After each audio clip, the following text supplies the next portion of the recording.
Butter cream ছাড়াই প্রথমবার আমি স্টেনসিলের ওয়ার্ক করে ফুললি স্যাটিসফাইড।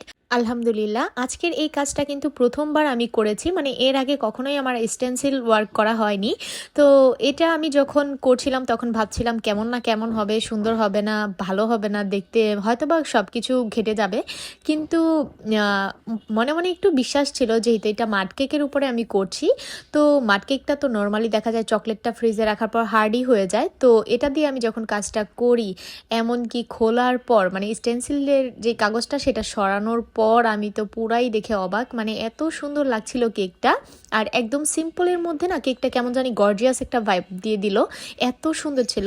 তো আপনারা যদি চান এই মাড কেকগুলো অর্ডার করতে, তাহলে কিন্তু আমাদের পেজে ইনবক্স করতে পারেন। এই কেকটা আমার কাছে মনে হয় যে যারা চকলেট লাভার আছেন তাদের কাছে এটা ভালো লাগবে।